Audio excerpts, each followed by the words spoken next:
prior to initiating the procedure, there are a few important steps to emphasize. Firstly, we need to prepare the pre-medication, which should be sucrose for analgesia and atropine IV if that's applicable in your unit. You do, of course, also need to prescribe and check your dose of surfactant.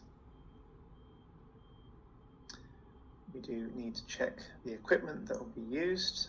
You will have access to this document, which details all of the equipment required in a Surf's Up pack for the intervention procedure. And we do suggest you make a few of these up in advance so you have all of the equipment to hand immediately. It's important to attach the T-piece included in the Surf's Up pack to your Neopuff device and check the pressures and FiO2 are as you would wish them. Also important to probe the duckbill port on this specific T-piece to make sure that is patent, and we recommend you do that with a blunt needle prior to the procedure.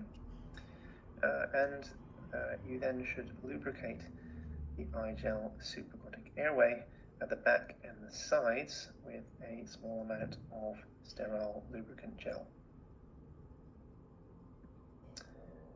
We recommend allocating roles before the procedure as you would with any other airway procedure. There will be one primary airway clinician responsible for inserting the supraglottic airway. There should be an assistant who can actually administer the surfactant via the syringe and catheter and can also be responsible for providing tactile stimulation. And would recommend having a third person who's specifically responsible for infant comfort, positioning, swaddling, and likely also for administering the pre-medication. You may have more people than this involved in the procedure, for example, a scribe, and we leave that at the discretion of your team. And lastly, before you do start the procedure, it's important to remember to start the GoPro recording that we require for the study. And just to emphasize that we are particularly keen that you get both the monitor with saturation heart rate and, of course, the infant receiving the procedure in the field of view of the camera. So we record them so that it allows for accurate data collection afterwards. You don't need to do that if you're implementing it into practice. Intervention. And prior to the start of this video, the pre-medication has been administered.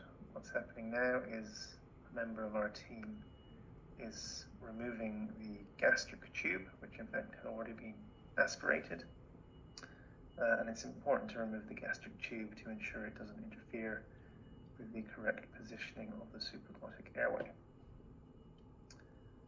So now our airway clinician is gently opening the mouth and moving the tongue out of the way in order to insert the lubricated supraglottic airway.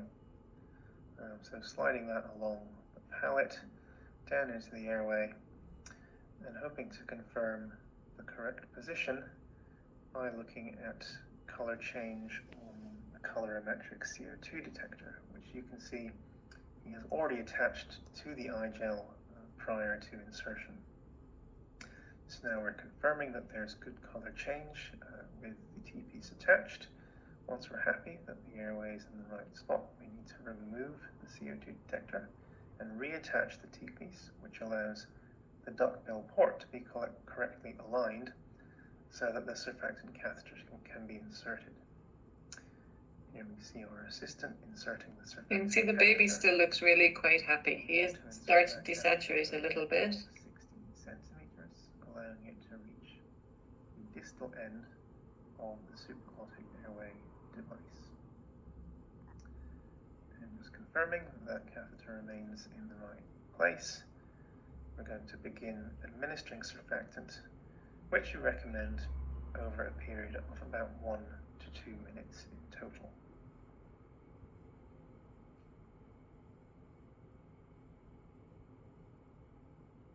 You can see our team watching the infant's own spontaneous breathing here, and if there is a pause in the breathing, you can give some tactile stimulation, as you've just seen there, just to encourage that spontaneous breathing throughout, because we do want the baby to breathe in the surfactant by themselves, if at all possible.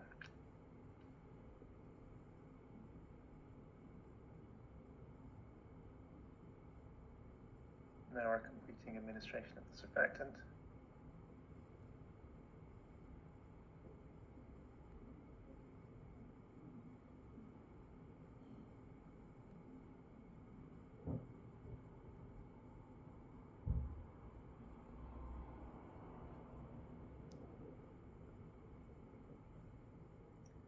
You can see that the infant does have a degree of desaturation during the surfactant administration, as commonly occurs during most applicable routes.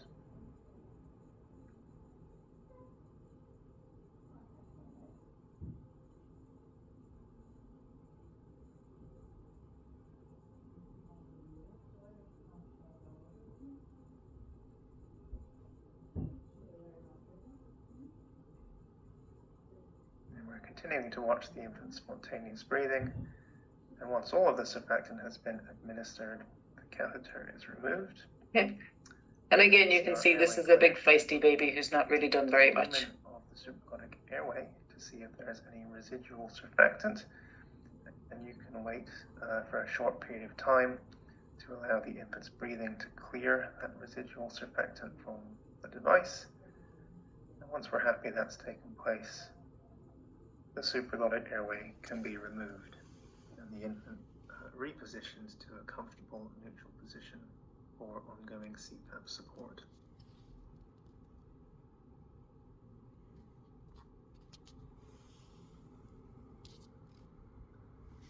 A couple of tricks and tips that you might want to bear in mind as you gain experience using this technique.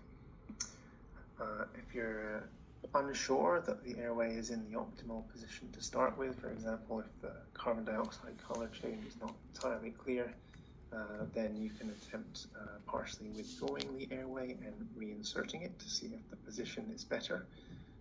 You can adjust the degree of neck extension or jaw thrust that you're applying, or simply by waiting for a short period of time for the eye gel to warm up. The material of the cuff becomes more malleable, and you may find that a better seal is gained. Of course, if you have any concerns about the infant at any time, it's perfectly acceptable to remove the device and to start again once the infant is stabilized.